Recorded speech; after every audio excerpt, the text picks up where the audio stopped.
ദൈവനാമം മഹത്വപ്പെടുമാറാകട്ടെ. തീത്തോസിനുള്ള ലേഖനം, പൗലോസ് അപ്പോസ്തലൻ തീത്തോസിന് എഴുതിയതായ ലേഖനമാണ് നമുക്ക് ഇന്ന് ധ്യാനിക്കുവാനായിട്ട് ആരംഭിക്കുന്നത്. തീത്തോസിന് എഴുതിയ ലേഖനം പൗലോസ് അപ്പോസ്തലന്റെ പാസ്റ്ററൽ ലേഖനങ്ങളിൽ ഒന്നാണ്. തീത്തോസിനെ കുറിച്ച് നാം കൊരിന്ത്യ ലേഖനം പഠിച്ചപ്പോഴും തിമോത്തിയോസിന് എഴുതിയ ലേഖനം പഠിച്ചപ്പോഴും ഒക്കെ ചിന്തിക്കുകയുണ്ടായി. തീത്തോസ് എന്ന് പറയുന്ന വ്യക്തി നമ്മൾ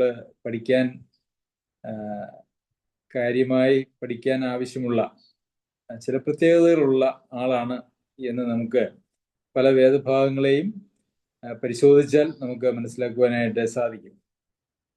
തീത്തോസ് ഒരു യവന ഭാഷക്കാരനാണ്, ഗ്രീക്ക് ഭാഷക്കാരനാണ്, യഹൂദനല്ല എന്ന് നമുക്കറിയാമല്ലോ. ഗലാത്യർക്ക് എഴുതിയ ലേഖനം 2-ാം അധ്യായത്തിന്റെ 3-ാം വാക്യത്തിൽ പൗലോസ് അപ്പോസ്തലൻ അവനൊരു യവനനായിരുന്നിട്ടും ഗ്രീക്കുകാരനായിരുന്നിട്ടും അവനെ പരിച്ഛേദന ചെയ്യാൻ നിർബന്ധിച്ചില്ല എന്ന് നമ്മൾ വായിക്കുന്നുണ്ട്. തീത്തോസിനെ കുറിച്ച് പിന്നെ പറയുന്നത് പൗലോസ് അപ്പോസ്തലന്റെ ഒരു സത്യപുത്രൻ, നിജപുത്രൻ, അതായത് ആത്മീകമായി താൻ വിശ്വാസത്തിലേക്ക് വന്നത് പൗലോസ് അപ്പോസ്തലന്റെ പ്രവർത്തനത്താലാണ് എന്നുള്ളത് കൊണ്ട് തിമോത്തിയോസിനെ പോലെ തന്നെ തീത്തോസും ഒരു ആത്മീക പുത്രൻ എന്ന സ്ഥാനമാണ് പൗലോസ് അപ്പോസ്തലനോട് ഉണ്ടായിരുന്നത് എന്ന് നമുക്ക് കാണാനായിട്ട് കഴിയും. പിന്നെ തീത്തോസിനെ പൗലോസ് അപ്പോസ്തലനെ ഏൽപ്പിക്കുന്നതായിട്ടുള്ള ശുശ്രൂഷകൾ എന്ന് പറയുന്നത് വളരെ പ്രധാനപ്പെട്ട ശുശ്രൂഷകളാണ് എന്ന് ദൈവവചനത്തിന്റെ സൂചനകളിൽ നിന്ന് നമുക്ക് കാണാനായിട്ട് കഴിയും. ഉദാഹരണത്തിന് കൊരിന്ത്യർക്ക് എഴുതിയ 2-ാം ലേഖനത്തിന്റെ 7-ാം അധ്യായത്തിൽ തീത്തോസിനെ കൊരിന്ത്യ സഭയിലേക്ക് പൗലോസ് അപ്പോസ്തലൻ അയച്ചിരുന്നു എന്ന് നമുക്ക് കാണാം. കൊരിന്ത്യയിലെ സഭയെക്കുറിച്ച് നാം ചിന്തിക്കുമ്പോൾ കൊരിന്ത്യയിലെ സഭ വളരെ പ്രശ്നങ്ങളിലൂടെ കടന്നുപോയിരുന്ന ഒരു ജഡികന്മാരുടെ അളവ് കൂടുതലുള്ളതായ ഒരു സഭയായിരുന്നു. അതുകൊണ്ട് തന്നെ ഒത്തിരി പ്രശ്നങ്ങൾ കൊരിന്ത്യ സഭയിൽ ഉണ്ടായിരുന്നു എന്നുള്ളത് നമുക്കറിയാം. അങ്ങനെയുള്ളൊരു സഭയിലേക്ക് പ്രശ്നങ്ങളെ പരിഹരിക്കുന്നതിന് വേണ്ടി പൗലോസ് അപ്പോസ്തലൻ നിയോഗിച്ചത് തീത്തോസിനെ ആയിരുന്നു എന്ന് നമുക്ക് കാണാം. അതിനെ സംബന്ധിക്കുന്നതായിട്ടുള്ള സൂചനകൾ നമുക്ക് കൊരിന്ത്യർക്ക് എഴുതിയ 2-ാം ലേഖനം അതിന്റെ 7-ാം അധ്യായത്തിൽ നമുക്ക് കാണുവാനായിട്ട് സാധിക്കും. പിന്നെ കൊരിന്ത്യർക്ക് എഴുതിയ 2-ാം ലേഖനത്തിൽ തന്നെ യെരുശലേമിലെ വിശ്വാസികളെ, അവിടെ ക്ഷാമമുണ്ടായപ്പോൾ ഇവിടുത്തെ വിശ്വാസികൾക്ക് വേണ്ടിയുള്ള ധർമ്മശേഖരണത്തിന്റെ കാര്യത്തിൽ തീത്തോസിനെയാണ് നിയോഗിക്കുന്നത്. തീത്തോസിനെ നിയോഗിക്കുന്നു എന്ന് പറയുമ്പോൾ യഥാർത്ഥത്തിൽ തീത്തോസ് അത്യുത്സാഹിയായിരുന്നു. താൻ സ്വമേധയാ മുൻകൈ എടുത്ത് പോന്നു എന്നുള്ള സൂചനകളാണ് നമുക്കിവിടെ കാണാനായിട്ട് കഴിയുന്നത്. 8-ാം അധ്യായത്തിലാണത്. അങ്ങനെ തീത്തോസ് ആരംഭിച്ചതുപോലെ നിങ്ങളുടെ ഇടയിൽ ഈ ധർമ്മശേഖരണം നിവർത്തിക്കണമെന്ന് ഞങ്ങൾ അവനോട് അപേക്ഷിച്ചു. ഇപ്പൊ തീത്തോസ് ആണ് യെരുശലേമിലെ വിശ്വാസികളുടെ ക്ഷാമകാലത്ത് അവർക്ക് വേണ്ടിയുള്ള ഒരു ധനശേഖരണം നടത്തിയത്. അപ്പോൾ സഭ ആലോചിച്ച് തീരുമാനിച്ചു എന്നോ അല്ലെങ്കിൽ ഞാൻ നിയോഗിച്ചയച്ചു എന്നോ അല്ലെങ്കിൽ എൻ്റെ അഭിപ്രായത്തിലോ അല്ലെങ്കിൽ പൊതുവായിട്ടുള്ള മറ്റേതെങ്കിലും ആളുകളുടെയോ കൂട്ടങ്ങളുടെയോ അഭിപ്രായം എന്നുള്ള നിലയിലല്ല, മറിച്ച് അങ്ങനെ തീത്തോസ് ആരംഭിച്ചതുപോലെ.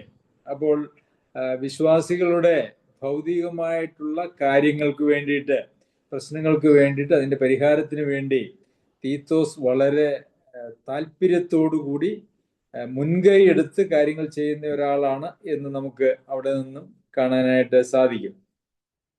നിങ്ങൾക്ക് വേണ്ടി തീത്തോസിന്റെ ഹൃദയത്തിലും ഈ ജാഗ്രത നൽകിയ ദൈവത്തിന് സ്തോത്രം. അപ്പോൾ തീത്തോസിന്റെ ഹൃദയത്തിൽ ഉണ്ടായതായിട്ടുള്ള താല്പര്യം അത് ദൈവം നൽകിയതായിട്ടുള്ള ഒരു ജാഗ്രതയാണ്, താല്പര്യമാണ് എന്ന് നമുക്കിവിടെ കാണാനായിട്ട് കഴിയും. തീത്തോസ് അവൻ അപേക്ഷ കൈക്കൊണ്ടു എന്ന് മാത്രമല്ല, അത്യുത്സാഹിയാകയാൽ സ്വമേധയായി നിങ്ങളുടെ അടുക്കിലേക്ക് പുറപ്പെട്ടു. അപ്പോൾ നമുക്ക് ഇന്ന് ഒരു സ്ഥലത്തേക്ക് പോയി എന്നൊക്കെ പറയുമ്പോൾ നാം പോകുന്ന പോക്കൊന്നുമല്ല അന്നത്തെ കാലത്തെ യാത്ര എന്നുള്ളത് നാം മനസ്സിലാക്കണം. ദിവസങ്ങളോളം കാൽനടയായി യാത്ര ചെയ്യുന്ന യാത്രകളായിരുന്നു അന്നുണ്ടായിരുന്നു. ഇന്നത്തെ പോലെ ഫ്ലൈറ്റോ ട്രെയിനോ ബസ്സോ കാറോ അങ്ങനെയുള്ള യാതൊരു യാത്രാ ക്രമീകരണങ്ങളും വന്നില്ല എന്നുള്ളത് അറിയാമല്ലോ. എന്ന് മാത്രവുമല്ല, ഈ യാത്രയിലൊക്കെ വളരെ ദുർഘടമായിട്ടുള്ള കാലാവസ്ഥയും അതുപോലെ നല്ല റോഡുകളൊന്നും അന്നുണ്ടായിരുന്നില്ല എന്ന് നമുക്കറിയാം. മറ്റ് വന്യമൃഗങ്ങളുടേതായിട്ടുള്ള ശല്യങ്ങളും ഒക്കെ ഉണ്ട്. അപ്പോൾ ഈ കാലഘട്ടത്തിൽ ആരെങ്കിലും എങ്ങോട്ടെങ്കിലും ഒന്ന് യാത്ര ചെയ്യുന്നു എന്ന് പറയുന്നത് പോലെയല്ല ആ കാലഘട്ടത്തിൽ ഇങ്ങനെ രാജ്യങ്ങൾ താണ്ടി യാത്ര ചെയ്യുക എന്ന് പറയുന്നത്. അതുകൊണ്ട് എങ്കിലും ഈ കഷ്ടമൊക്കെയും ദൈവ ജനത്തിന് വേണ്ടി സഹിക്കാൻ മറ്റാരുടെയും നിർബന്ധമില്ലാതെ സ്വമേധയാ പുറപ്പെടുന്ന ഒരു പുറപ്പാടാണ് നമുക്ക് ഇവിടെ ഈ തീത്തോസിൽ കാണുവാനായിട്ട് സാധിക്കുന്നത്. ഇങ്ങനെ തീത്തോസ് യഥാർത്ഥത്തിൽ നമുക്ക് ഒരു മാതൃകയാണ്. തീത്തോസിനെ പോലെയുള്ള ദൈവമക്കളാണ് നമുക്ക് ആവശ്യം. അങ്ങനെ ഏത് കഷ്ടവും നഷ്ടവും സഹിച്ച് ദൈവജനത്തിന് വേണ്ടി അങ്ങനെ കഷ്ടപ്പാട് സഹിക്കാൻ മനസ്സുള്ളതായിട്ടുള്ള ദൈവമക്കളാണ് നമുക്ക് സഭകളിൽ ആവശ്യമായിട്ടുള്ളത്.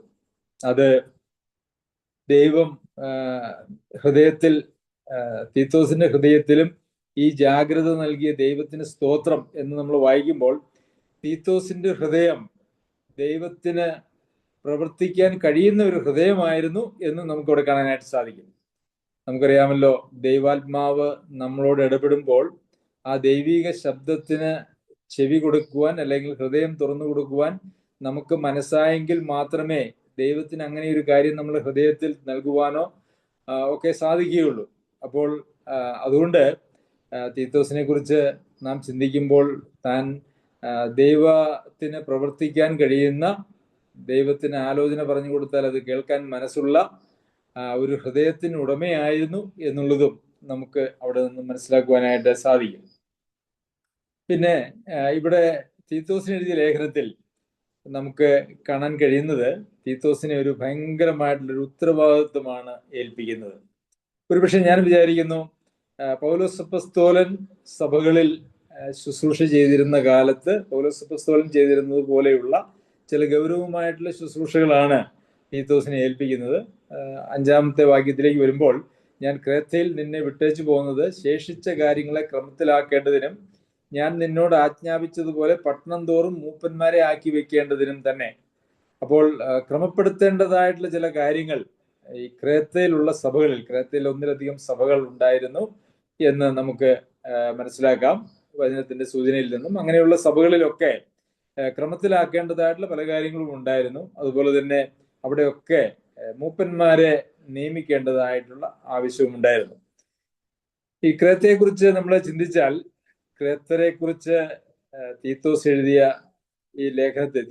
ലേഖനത്തിൽ അതിന്റെ 12-ാമത്തെ വാക്യം 1:12 ക്രേത്തരെ കുറിച്ച് അവരുടെ തന്നെ ഒരു വിദ്വാൻ പറഞ്ഞിരിക്കുന്ന കാര്യത്തെക്കുറിച്ച് ഇവിടെ പൗലോസ് അപ്പോസ്തലൻ സൂചിപ്പിക്കുന്നുണ്ട്. അവിടെ ഇങ്ങനെയാണ് നാം വായിക്കുന്നത്: ക്രേത്തർ സർവ്വതാ അസത്യവാദികളും ദുഷ്ടജന്തുക്കളും മടിയന്മാരായ പെരുവയറന്മാരുമത്രേ എന്ന് അവരിൽ ഒരുവൻ, അവരുടെ ഒരു വിദ്വാൻ തന്നെ പറഞ്ഞിരിക്കുന്നു. അപ്പോൾ ക്രേത്ത എന്ന് പറയുന്ന സ്ഥലം ഒരു ആത്മീക ശുശ്രൂഷയ്ക്ക് എത്രത്തോളം കഠിനമായ ഒരു സ്ഥലമായിരുന്നു എന്ന് നമുക്ക് കാണുവാനായിട്ട് കഴിയും. കാരണം സർവ്വതാ സത്യവാദികള്, കള്ളം മാത്രം പറയുന്നതായിട്ടുള്ള ഒരു സംസ്കാരമാണ് അവിടെ ഉണ്ടായിരുന്നത് എന്ന് നമുക്ക് കാണാം. കള്ളം മാത്രം പറയുന്നതായിട്ടുള്ള ആളുകളുടെ ഒരു കൂട്ടം. അത് മാത്രവുമല്ല, ദുഷ്ടജന്തുക്കൾ, മനുഷ്യരെ കുറിച്ച് ഇതിപ്പോ പൗലോസ് അപ്പോസ്തലൻ പറയുന്നതായിട്ടുള്ളൊരു കാര്യമല്ല, അവരിൽ തന്നെ അവരുടെ ഒരു വിദ്വാൻ തന്നെ പറയുന്നതായിട്ടുള്ള കാര്യമാണ്.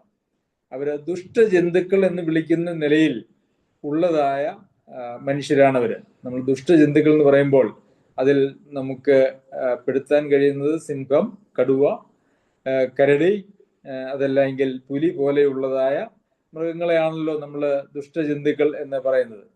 ദുഷ്ടജന്തുക്കളുടെ പ്രത്യേകത എന്ന് പറയുന്നത് അത് മനുഷ്യന് ഹാനി വരുത്തുന്നതായ, അല്ലെങ്കിൽ മനുഷ്യന്റെ സമ്പത്തിനും മനുഷ്യന് തന്നെയും മനുഷ്യൻ വളർത്തുന്നതായിട്ടുള്ള മൃഗങ്ങൾക്കും ഒക്കെ ഹാനി വരുത്തുന്നതായിട്ടുള്ള ജീവികൾ എന്നുള്ള നിലയിലാണ് അവയെ ദുഷ്ടജന്തുക്കൾ എന്ന് പറയുന്നത്. ആ ഒരു തലമായിരുന്നു യഥാർത്ഥത്തിൽ ഈ ക്രേത്തയിലെ ആളുകളുടെ സ്വഭാവം എന്ന് നമുക്ക് ഇവിടെ നിന്നും സൂചന ലഭിക്കുന്നു.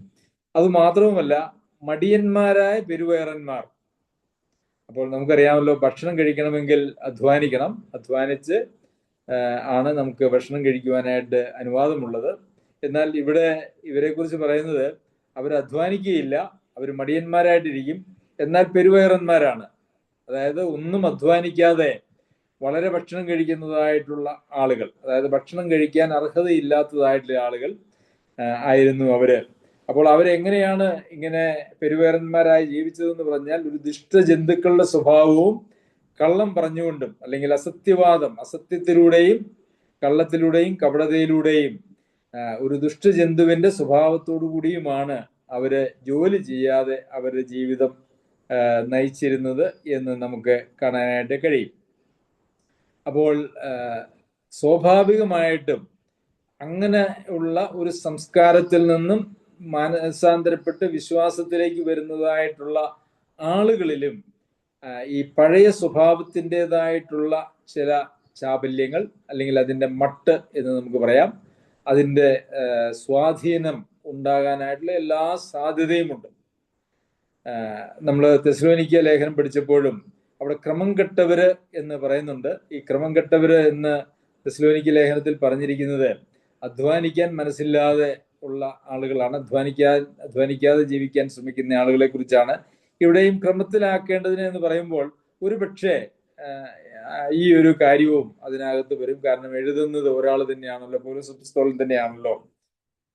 അപ്പോൾ പൗലോസ് അപ്പോസ്തലൻ അങ്ങനെ എഴുതുമ്പോൾ ഒരു പക്ഷേ, അത് നമുക്ക് 100% ഒന്നും പറയാൻ പറ്റില്ല, അത് മാത്രമൊന്നും ആയിരിക്കുകയുമില്ല, പല കാര്യങ്ങൾ ക്രമപ്പെടുത്താനായിട്ട് ഈ ക്രേത്തയിലെ സഭകളിൽ ഉണ്ടാകാനായിട്ടുള്ള സാധ്യതയുണ്ട്. അപ്പോൾ അവിടെ എത്രയോ കഠിനമായ ഒരു പ്രശ്നങ്ങൾ ഉള്ളതായ ഒരു ദേശമാണ് ഈ ക്രേത്ത എന്ന് പറയുന്നത്. ക്രേത്ത എന്ന് പറയുന്നത് ഗ്രീസ് എന്ന് പറയുന്ന ഒത്തിരി ദ്വീപുകൾ കൂടിച്ചേർന്നതായിട്ടുള്ള ഒരു പ്രദേശമാണെന്നുള്ളത് നിങ്ങൾക്ക് അറിയാമല്ലോ, ഗ്രീസ് എന്ന് പറയുന്നത്. അപ്പൊ ഗ്രീസിലെ ഏറ്റവും വലിയ ദ്വീപാണ് ഈ ക്രേത്ത ദ്വീപ് എന്നാണ് അതിനെക്കുറിച്ച് നമുക്ക് ജിയോഗ്രഫി പഠിച്ചാൽ മനസ്സിലാക്കാവുന്നതായിട്ടുള്ള കാര്യം. ഏറ്റവും വലിയൊരു ദ്വീപാണ് ആ ദ്വീപ്. പല സംസ്കാരങ്ങളുടെയും ഒരു കേന്ദ്രമായിരുന്നു. അതുപോലെ തന്നെ ഒത്തിരി തത്വചിന്തകളുടെ കേന്ദ്രമായിരുന്നു.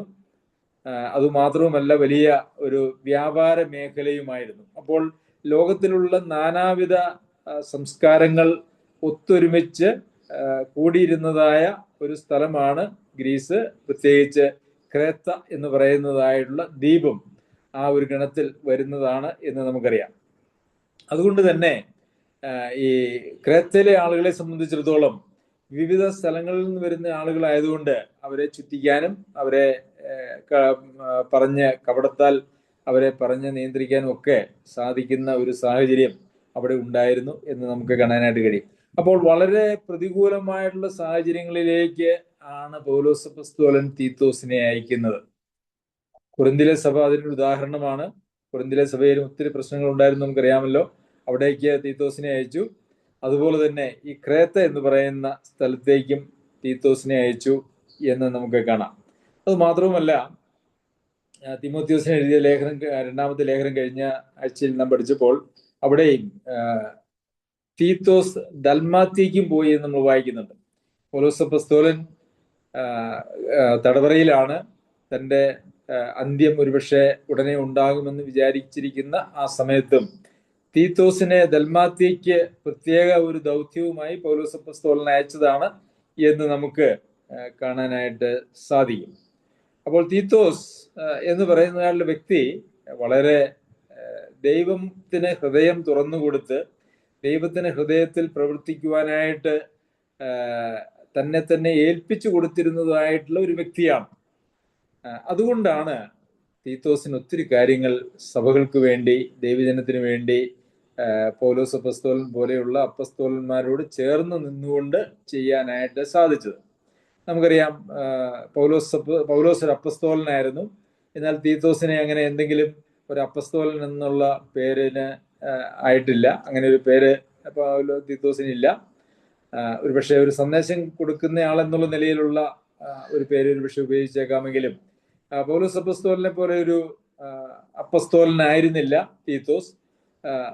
നമുക്ക് മനസ്സിലാക്കാൻ കഴിയുന്നതായൊരു കാര്യം, ഏതെങ്കിലും സ്ഥാനമോ അധികാരമോ ഒന്നുമല്ല ആത്മീക ശുശ്രൂഷയ്ക്ക് നമുക്ക് ചെയ്യുന്നതിന് വേണ്ടി നമുക്ക് വേണം എന്ന് ആഗ്രഹിക്കുന്നത്. ഒരുപക്ഷെ പ്രത്യേകിച്ച് ഒരു സ്ഥാനവും ഇല്ലെങ്കിലും ആത്മീയ ശുശ്രൂഷകളൊന്നും സ്ഥാനമല്ല എന്നുള്ളത് നമുക്കറിയാമല്ലോ. അതൊന്നും സ്ഥാനമല്ല, അതെല്ലാം ശുശ്രൂഷകളാണ്, അല്ലെങ്കിൽ സേവനങ്ങളാണ്. അതിനു വേണ്ടിയിട്ട് പ്രത്യേകം ഒരു അധികാരപ്പെടുത്തേണ്ടതായിട്ടുള്ള ഒരു ആവശ്യവും ഒന്നുമില്ല. അത് ദൈവജനം ഒരുമിച്ച് ചെയ്യേണ്ടതായിട്ടുള്ള കാര്യങ്ങളാണ്. അങ്ങനെ ചെയ്യുന്നതാണ് യഥാർത്ഥത്തിലുള്ള ഏറ്റവും വലിയ പ്രയോജനം എന്ന് പറയുന്നത്. ഇപ്പോൾ തീത്തോസ് ഇവിടെ ഒരു അപ്പസ്തോലൻ അല്ലെങ്കിലും പൗലോസ് അപ്പസ്തോലന് ഒരു വിശ്വസ്ത ശുശ്രൂഷകൻ, അല്ലെങ്കിൽ പൗലോസ് അപ്പസ്തോലന് ഏത് പ്രതിസന്ധി ഘട്ടങ്ങളിലേക്കും അയക്കാൻ കഴിയുന്നതായിട്ടുള്ള ഒരു വിശ്വസ്തനായിട്ടുള്ള മനുഷ്യൻ. അതിന് കാരണമെന്ന് പറയുന്നത് ദൈവത്തിന് തൻ്റെ ഹൃദയത്തെ പൂർണ്ണമായിട്ടും ഏൽപ്പിച്ചു കൊടുത്തു. ആ ഹൃദയത്തിൽ ദൈവത്തിന് ആലോചനകൾ കൊടുക്കാനും തീത്തോസിനെ നിയന്ത്രിക്കാനും ഒക്കെ കഴിയുന്നതായിട്ടുള്ള ഒരു സാഹചര്യം അവിടെ ഉണ്ടായിരുന്നു, അവന്റെ ജീവിതത്തിൽ ഉണ്ടായിരുന്നു എന്ന് നമുക്ക് കാണാനായിട്ട് കഴിയും. അപ്പോൾ അങ്ങനെയുള്ള ഒരു വ്യക്തിയാണ് തീത്തോസ്. ആ തീത്തോസിനാണ് പൗലോസ് അപ്പോസ്തലൻ ഈ ലേഖനം എഴുതുന്നത് എന്നുള്ളത് പ്രധാനപ്പെട്ട ഒരു കാര്യം തന്നെയാണ്. നമുക്കും തീത്തോസിനെ പോലെ ഹൃദയം ദൈവത്തിന് ഏൽപ്പിച്ചു കൊടുത്ത് ദൈവത്താൽ നിയോഗം ലഭിച്ചവരായി ആത്മീയ ശുശ്രൂഷകൾ ചെയ്യുവാൻ നമുക്ക് വരുന്ന കാലങ്ങളിൽ ശ്രദ്ധിക്കാം. ദൈവം അതിന് നമ്മെ സഹായിക്കട്ടെ.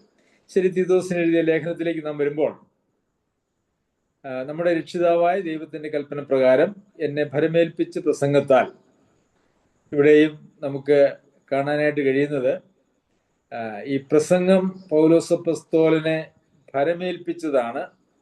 ആ ഭരമേൽപ്പിക്കൽ ദൈവത്തിന്റെ കൽപ്പന പ്രകാരമാണ്, നമ്മുടെ രക്ഷിതാവായ ദൈവത്തിന്റെ കൽപ്പന പ്രകാരമാണ്. നമ്മുടെ ഇഷ്ടത്തിനനുസരിച്ച് ഏറ്റെടുക്കുന്നതായ ഒരു കാര്യമല്ല ആത്മീയ ശുശ്രൂഷകൾ.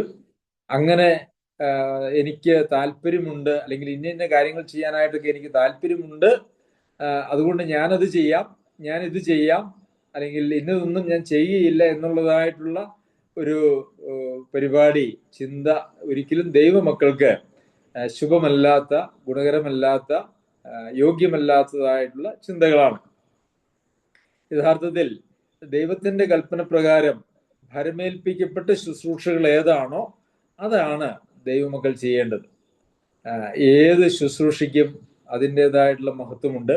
നമുക്കറിയാമല്ലോ, തീത്തോസിനെ സംബന്ധിച്ച് നാം ചിന്തിക്കുമ്പോൾ തുടർന്നുള്ള വാക്യങ്ങൾ, ഈ ലേഖനം വായിക്കുമ്പോൾ തന്നെ അവിടെ ഉള്ളതായ വളരെ തെറ്റായിട്ടുള്ള ഉപദേശങ്ങളെ മാറ്റി അതിനെയൊക്കെയും കീഴടക്കി ശരിയായിട്ടുള്ള ഉപദേശം പഠിപ്പിക്കാനായിട്ടുള്ള ഉത്തരവാദിത്വം തീത്തോസിനെ ഏൽപ്പിക്കുന്നത് നമുക്ക് കാണാനായിട്ട് കഴിയും. അതുപോലെ തന്നെ ഒരു സാമ്പത്തികമായിട്ടുള്ള ഒരു കളക്ഷൻ എടുത്തുകൊണ്ട് ദരിദ്രരായിട്ടുള്ള വിശ്വാസികളെ സഹായിക്കാൻ പോകുന്നതും ഇതേ തീത്തോസാണ്.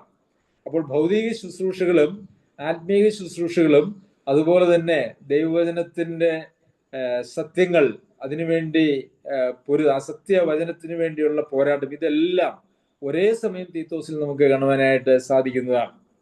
അപ്പോൾ അതെന്തുകൊണ്ടാണ് അങ്ങനെ സംഭവിക്കുന്നത് എന്ന് ചോദിച്ചാൽ, ദൈവത്തിന്റെ കൽപ്പന പ്രകാരം ഭരമേൽപ്പിക്കപ്പെട്ട ഒരു ശുശ്രൂഷയ്ക്ക് താൻ തന്നെ തന്നെ ഏൽപ്പിച്ചു കൊടുത്തു എന്നുള്ളത് കൊണ്ടാണ്. പൗലോസ് അപ്പോസ്തലനും തന്നെ കുറിച്ച് തന്നെ പറയുന്നത് ദൈവത്തിന്റെ കൽപ്പന പ്രകാരം എന്നെ ഭരമേൽപ്പിച്ച പ്രസംഗം എന്നുള്ളതാണ്.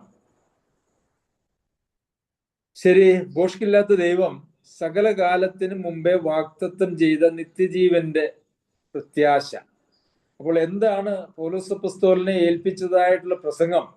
ഈ ശരിക്കും പറഞ്ഞാൽ ഈ ആദ്യത്തെ 4 വാക്യങ്ങൾ അത് ഒരു തുടർച്ചയായിട്ട് എഴുതിയിരിക്കുന്നതാണ്. അതിനിടയ്ക്ക് ഒരു ഫുൾ സ്റ്റോപ്പ് ഇല്ല, ഒരു കുത്തില്ല.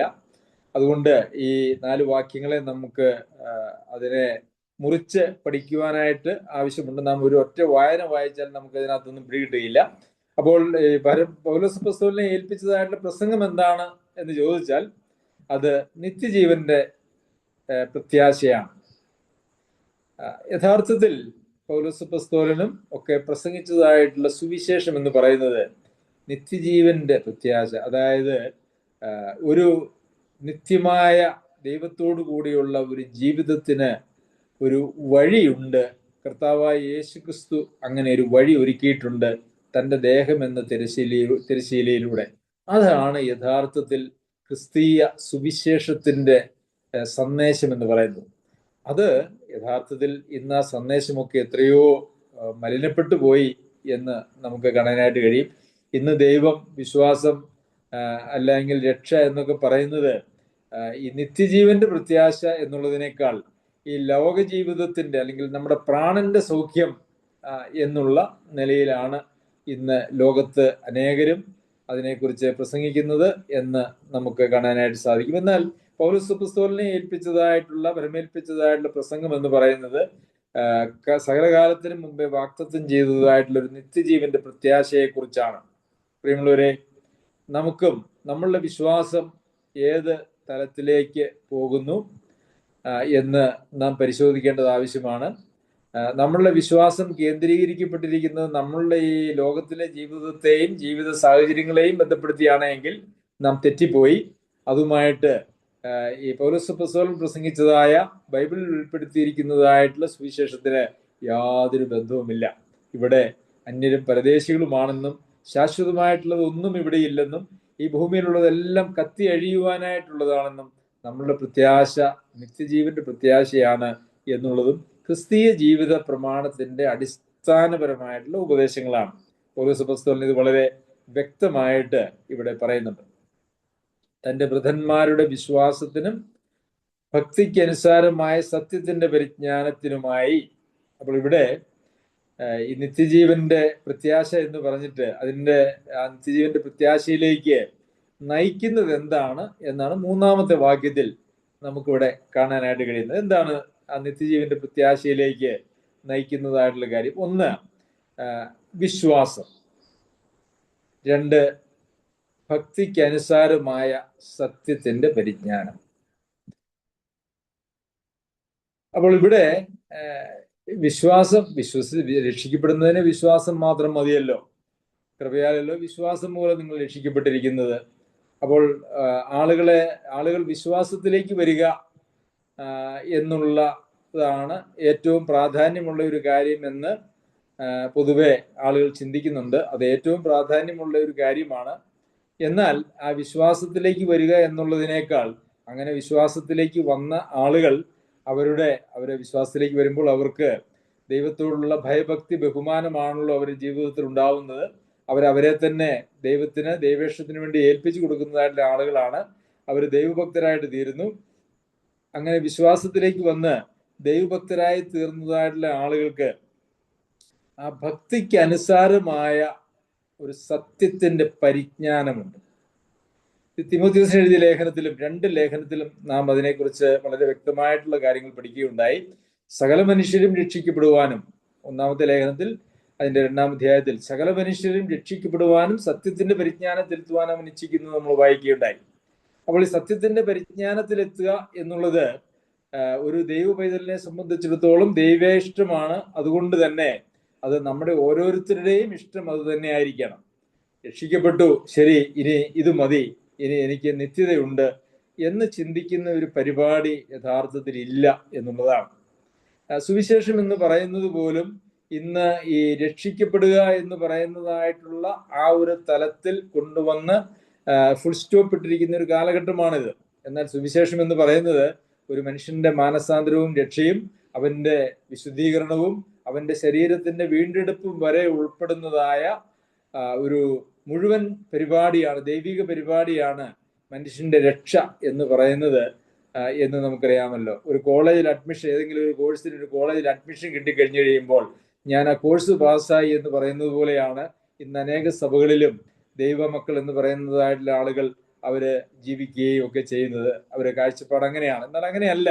ദൈവം നമ്മെ വിളിച്ചിരിക്കുന്നത് നമ്മൾ യേശുവിനെ ഒന്ന് ഏറ്റുപറഞ്ഞ് രക്ഷിക്കപ്പെട്ട് അല്ലെങ്കിൽ വിശ്വസിച്ച് ഒന്ന് സ്നാനപ്പെട്ട് പിന്നെ നമ്മുടെ ഇഷ്ടപ്രകാരം ജീവിക്കുന്ന, അല്ലെങ്കിൽ നമ്മളെല്ലാം നേടി എന്ന് പറഞ്ഞ് ജീവിക്കുന്ന ജീവിതത്തിന് വേണ്ടിയിട്ടല്ല ദൈവം നമ്മെ വിളിച്ചിരിക്കുന്നത്. ദൈവം നമ്മെ വിളിച്ചപ്പോൾ നമ്മെ സംബന്ധിക്കുന്ന ഒരു വലിയ ദൈവിക പരിപാടി ഈ ലോകത്തിലുണ്ട്. രക്ഷയെക്കുറിച്ചുള്ള ഏറ്റവും പ്രമുഖമായിട്ടുള്ള വാക്യമാണല്ലോ, കൃപയാലുള്ള വിശ്വാസം മൂലം നിങ്ങൾ രക്ഷിക്കപ്പെട്ടിരിക്കുന്നത് മുന്നൊരുക്കപ്പെട്ട സൽപ്രവൃത്തികൾക്കായിട്ട് ക്രിസ്തുയേശുവിൽ സൃഷ്ടിക്കപ്പെട്ടവരാകുന്നു എന്നാണ് തൊട്ടടുത്ത വാക്യം. നാം അത് ചെയ്തു പോരേണ്ടതിന് ദൈവം മുന്നൊരുക്കിയിരിക്കുന്നു. അപ്പോൾ നമ്മെ ദൈവം വിളിച്ചിരിക്കുന്നത് കേവലം രക്ഷയേറ്റു പറഞ്ഞ് സ്നാനപ്പെട്ട് നാം ഒരു സഭയിൽ അംഗമായി തീരുക എന്നുള്ളതല്ല. അത് ആവശ്യമാണ്, അത് ഒഴിവാക്കാൻ പറ്റാത്തതാണ്. എന്നാൽ നമ്മുടെ വിശ്വാസത്തിനും ആ വിശ്വാസത്തിന് അനുസാരമായ അല്ലെങ്കിൽ ഭക്തിക്ക് അനുസാരമായിട്ടുള്ള ഒരു സത്യത്തിന്റെ പരിജ്ഞാനത്തിലേക്ക് നാം എത്തേണ്ടത് ആവശ്യമാണ്. ഈ സത്യത്തിന്റെ പരിജ്ഞാനത്തിലേക്ക് നാം എത്തേണ്ടതിന്റെ ആവശ്യം എന്താണ് എന്ന് ചോദിച്ചാൽ, ആ പരിജ്ഞാനമാണ് നമ്മുടെ ജീവിതത്തെ നമ്മുടെ ഈ ലോകത്തിലെ ജീവിതത്തെ നയിക്കുന്നത്. പരിജ്ഞാനം എന്ന് പറഞ്ഞാൽ നാം ജ്ഞാനം അത് നമ്മുടെ പ്രായോഗിക ജീവിതത്തിൽ അന്വർത്ഥമാക്കുന്നതിനാണല്ലോ പരിജ്ഞാനം എന്ന് പറയുന്നത്. അപ്പോൾ നാം കേവലം ഏറ്റുപറഞ്ഞ് രക്ഷിക്കപ്പെട്ടു എന്ന് പറയുന്ന തലത്തിൽ നിൽക്കുവാൻ ഉദ്ദേശിച്ചിട്ടുള്ളതായിട്ടുള്ള ആളുകളല്ല. സത്യത്തിന്റെ പരിജ്ഞാനത്തിലേക്ക് നാം എല്ലാവരും എത്തണമെന്നുള്ളത് ദൈവിക പരിപാടിയാണ്. അതിനു വേണ്ടിയിട്ടാണ് ദൈവം നമ്മെ വിളിച്ചിരിക്കുന്നത്. പരിജ്ഞാനം എന്ന് പറയുമ്പോൾ അത് നമ്മുടെ ജീവിതത്തെ പോലും മാറ്റിമറിക്കുന്നതായിട്ടുള്ള കാര്യങ്ങളാണ്. അതെന്തൊക്കെയാണ്? ഈ സത്യത്തിന്റെ പരിജ്ഞാനത്തിലേക്ക് നാം വരുമ്പോൾ നമ്മളുടെ ജീവിതത്തിൽ എന്തെല്ലാം വ്യത്യാസങ്ങളാണ് ഉണ്ടാകുന്നത് എന്ന് ഈ ഒരു ലേഖനം പഠിക്കുമ്പോൾ നമുക്ക് കാണുവാനായിട്ട് കഴിയും. വിശ്വാസത്തിന്റെ പ്രവൃത്തിയെക്കുറിച്ച് പുതിയ നിയമത്തിൽ രേഖപ്പെടുത്തിയിരിക്കുന്ന ഏറ്റവും കൂടുതൽ രേഖപ്പെടുത്തിയിരിക്കുന്നതായിട്ടുള്ള ലേഖനമാണ് തീത്തോസിന് എഴുതിയിരിക്കുന്നതായ ലേഖനം. വിശ്വാസം ഉളവാക്കേണ്ടതായ അല്ലെങ്കിൽ വിശ്വസിച്ചതായിട്ടുള്ള ആളുകളിൽ നിന്ന് ഉളവാകേണ്ടതായിട്ടുള്ള വിശ്വാസത്തിന്റെ പ്രവൃത്തികളെ കുറിച്ച് ധാരാളം നമുക്ക് ഈ ലേഖനത്തിൽ വായിക്കുവാനായിട്ട് സാധിക്കും. അത് നമുക്ക് തുടർന്നുള്ള ക്ലാസ്സുകളിൽ നാം അത് പഠിക്കുമ്പോൾ നമുക്കതിനെക്കുറിച്ച് ചിന്തിക്കാവുന്നതാണ്. ഭക്തിക്ക് അനുസാരമായ സത്യത്തിന്റെ പരിജ്ഞാനത്തിനുമായി ദൈവത്തിന്റെ ദാസനും യേശു ക്രിസ്തുവിന്റെ അപ്പസ്തോലനുമായ പൗലോസ്, ദൈവത്തിന്റെ ദാസൻ എന്ന് തന്നെ കുറിച്ച് തന്നെ ഇവിടെ പറയുന്നു. എല്ലാവരും ദൈവത്തിന്റെ ദാസന്മാരാണ് എന്ന് നാം റോമാലേഖനം അതിന്റെ 6-ാം അധ്യായത്തിൽ നാം വായിക്കുന്നുണ്ട്. ദൈവവചനത്തിലെ നാം നമ്മെ തന്നെ ദൈവത്തിന് ഏൽപ്പിച്ചു കൊടുത്തു.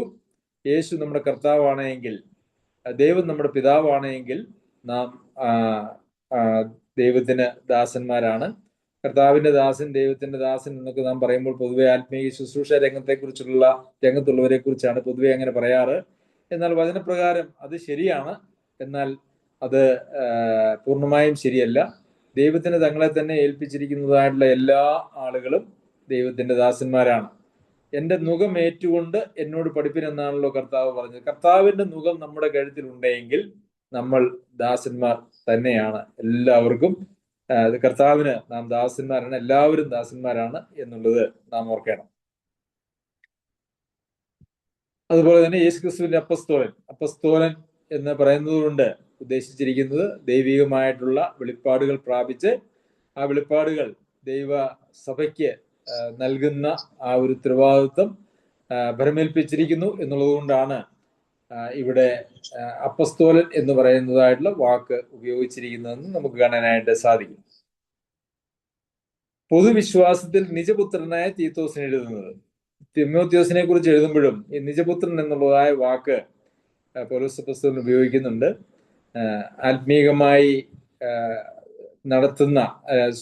ആത്മീയമായി രക്ഷയിലേക്ക് നടത്തുകയും അവരുടെ ജീവിതത്തിൽ ആത്മീയ വളർച്ചയ്ക്കായിട്ട് അധ്വാനിക്കുകയും ചെയ്യുന്നതായിട്ടുള്ള ആളുകൾക്ക് യഥാർത്ഥത്തിൽ ഒരു അപ്പന്റെ, ആത്മീയമായ ഒരു പിതാവിന്റെ സ്ഥാനമാണ് ഉള്ളത്. എന്നാൽ അത് ഇന്ന് നമുക്ക് ലോകത്തിൽ പല സഭകളിലും പിതാവ് എന്ന് വിളിക്കുന്ന ഒരർത്ഥത്തിലല്ല എന്നുള്ളതും നാം മനസ്സിലാക്കേണ്ടത് ആവശ്യമാണ്.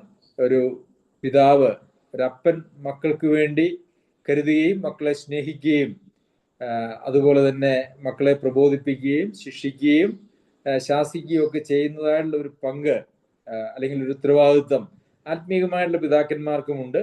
അത് ഒരിക്കലും ആത്മീയമായിട്ടുള്ള പിതാക്കന്മാരെന്ന് അവകാശപ്പെടുന്നവര് അവരുടെ മക്കളാൽ ഏതെങ്കിലും നിലയിൽ അവർക്ക് എന്തെങ്കിലും ശുശ്രൂഷ കിട്ടണമെന്നുള്ള നിലയിലല്ല, അപ്പൻ എന്നുള്ള ഉത്തരവാദിത്വം നിർവഹിക്കുന്ന തലത്തിലാണ് അപ്പൻ എന്ന് പറയുന്നതായിട്ടുള്ള സ്ഥാനമുള്ളത്. ആ ഉത്തരവാദിത്വത്തിൽ അവരെ ആത്മീയമായി വളർത്തുക എന്നുള്ളതാണ് ആ ഉത്തരവാദിത്വം എന്ന് നമുക്കറിയാമല്ലോ. പൊതുവിശ്വാസം നിജപുത്രനായ തീത്തോസിന് എഴുതുന്നത്, പിതാവായ ദൈവത്തിങ്കിൽ നിന്നും നമ്മുടെ രക്ഷിതാവായ ക്രിസ്തുയേശുവിൽ നിനക്ക് കൃപയും സമാധാനവും ഉണ്ടാകട്ടെ. പൗലോസ് അപ്പോസ്തലൻ തന്റെ ലേഖനങ്ങൾ ആരംഭിക്കുമ്പോഴും അവസാനിക്കുമ്പോഴും ഇങ്ങനെയുള്ളതായ ആമുഖങ്ങളും ഉപസംഹാരങ്ങളും പറയുന്നത് നമുക്കറിയാം. നാം അതിനെക്കുറിച്ച് ചിന്തിച്ചിട്ടുള്ളതാണ്. നമുക്ക് കൃപയും സമാധാനവും നമുക്ക് ലഭിക്കുന്നത് ദൈവത്തിൽ നിന്ന് മാത്രമാണ്. കൃപയും സമാധാനവും നമുക്ക് മറ്റൊരിടത്തു നിന്ന് ലഭിക്കുകയില്ല. ഇത് രണ്ടുമാണ് നമ്മുടെ ജീവിതത്തിൽ ഏറ്റവും പ്രാധാന്യമുള്ളതായിട്ടുള്ള കാര്യം. അപ്പോൾ തീത്തോസിന്റെ ലേഖനം നാം പഠിക്കുമ്പോൾ നമുക്ക് വളരെയേറെ പ്രാധാന്യമുള്ളതായ ഒത്തിരി കാര്യങ്ങൾ നമ്മുടെ പ്രായോഗിക ക്രിസ്തീയ ജീവിതത്തോട് ബന്ധപ്പെട്ട് നമുക്ക് മനസ്സിലാക്കുവാനായിട്ട് സാധിക്കും. അതുകൊണ്ട് നമുക്ക് ശ്രദ്ധയോടെ ഈ ലേഖനം പഠിക്കാം. സർവശക്തനായ ദൈവം നമ്മെ എല്ലാവരെയും സഹായിക്കട്ടെ. അവന്റെ പരിശുദ്ധ നാമം വാഴ്ത്തപ്പെടുമാറാകട്ടെ.